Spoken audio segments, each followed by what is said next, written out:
Murder ने जो murder किया है ना, लकड़बगा 11 को, लकड़बगा 11 यानी जिम्बाब्वे। दुनिया में एक ही टीम है जो कोई भी बड़ा रिकॉर्ड तोड़वा सकती है, मतलब तोड़ने की तो चलो दूर की बात है, तोड़वा सकती है। वो है जिम्बाब्वे क्रिकेट टीम। मतलब आईसीसी को रिक्वेस्ट करनी चाहिए कि कम से कम टेस्ट क्रिकेट में जिम्बाब्वे को बैन कर देना चाहिए, क्योंकि ब्रेन लारा ने जिस टीम के अगेंस्ट ये 400 रन का रिकॉर्ड खड़ा किया, उस टीम में बॉलिंग उनकी वर्ल्ड क्लास बॉलिंग थी इंग्लैंड के पास। हार्मिसन थे, मैथ्यू हॉगर्ट थे, फ्लिंटॉफ थे, सिमन जोन्स थे, एशले जायल्स थे, जिन्होंने आगे जाकर 2005 में एशियस जीती, जो कि सबसे फेमस एशियस सीरीज है।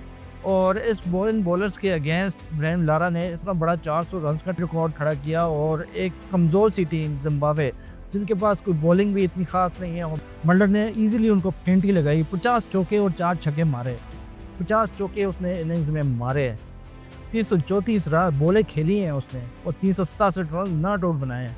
तो ये थोड़ा सा अनफेयर हो जाता अगर ब्रेन लारा का ये रिकॉर्ड टूट जाता, क्योंकि इंग्लैंड के दर और जिम्बाब्वे के दर। इसी वजह से जिम्बाब्वे को बैन कर देना चाहिए टेस्ट क्रिकेट में। T20 और वनडे में खेलें, लेकिन टेस्ट क्रिकेट में या तो उनके मैचेस ही रखे आयरलैंड के साथ, बांग्लादेश के साथ, युगांडा के साथ। मतलब आप देखें 1993 में ब्रेन लारा ने 375 रन बनाए इंग्लैंड के अगेंस्ट, उसको तोड़ा गया 2003 में जिम्बाब्वे के अगेंस्ट मैथ्यू हेडन ने ऑस्ट्रेलिया में।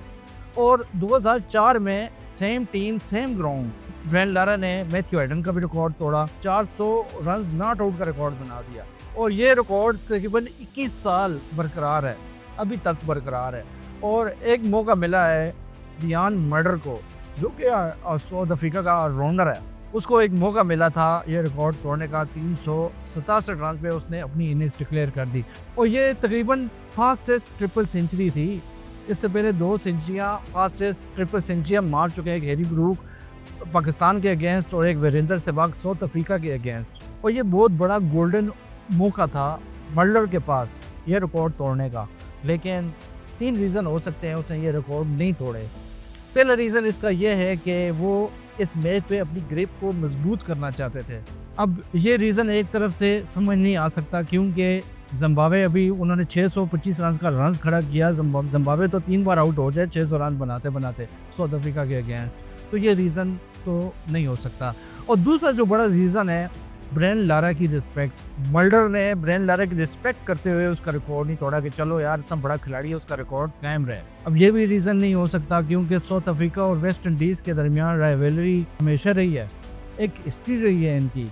मतलब साउथ अफ्रीका ने इतना बड़ा बैन झेला था क्योंकि वो वेस्ट इंडीज़ के साथ मैचेस नहीं खेलना चाहते थे। इस वजह से आईसीसी ने उनके ऊपर तकरीबन 35 साल का बैन लगाया हुआ था, जो बैन हटा 1992 में।